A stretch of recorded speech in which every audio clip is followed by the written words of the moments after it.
Hello बच्चों, मैं प्रतिमा की क्लास में आपका स्वागत है। आज की क्लास में हम लोग छोटे छोटे बीमारियों का नाम इंग्लिश में सीखेंगे। यानी कि जो ये छोटे छोटे बीमारी होते हैं बच्चों को या बड़ों को, तो ये सारे बीमारियों का नाम हम इंग्लिश में सीखेंगे। ठीक है बच्चों? यस। तो आप सभी को मैं अब ये वर्ड मीनिंग सिखा रही हूँ, एक एक स्पेलिंग करके सिखाऊंगी। तो प्लीज़ आप सब लाइक, सब्सक्राइब और शेयर कर दें। चलो तानिया, देखो तो यहाँ पे FEVER फीवर मतलब बुखार। FEVER फीवर मतलब बुखार। COUGH कफ, कफ मतलब खांसी। COUGH कप मतलब खांसी।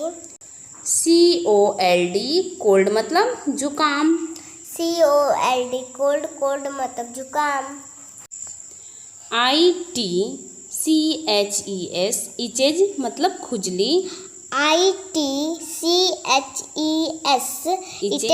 इचेज मतलब खुजली। इचेस मतलब खुजली। TOOTHACHE टूथ एस मतलब दांत दर्द।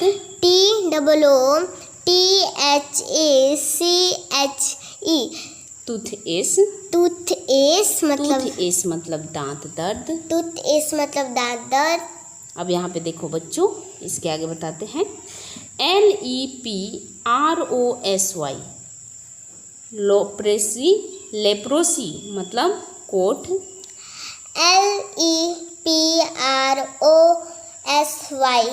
LEPROSY लेप्रोसी मतलब कोठ। PIMPLE पिंपल मतलब मुहासा। PIMPLE पिंपल मतलब मुहासा। VOMITTING वोमिटिंग मतलब उल्टी। VOMITTING वोमिटिंग मतलब उल्टी। DIARRHEA डायरिया मतलब दस्त। DIARRHEA डायरिया मतलब दस्त। HEADACHE हेडेक मतलब सिर दर्द। HEADACHE हेडेक मतलब सिर दर्द।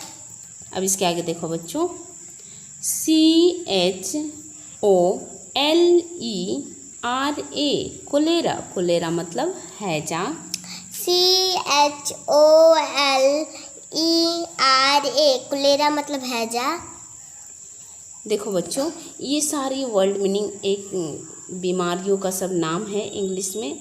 तो प्लीज़ आप सब इन सारे वर्ड मीनिंग को याद रखना। Okay? Yes. Like, subscribe and share कर देना। मेरा चैनल का भी मत भूलना। बाय बाय दोस्तों, और फिर कल मिलेंगे।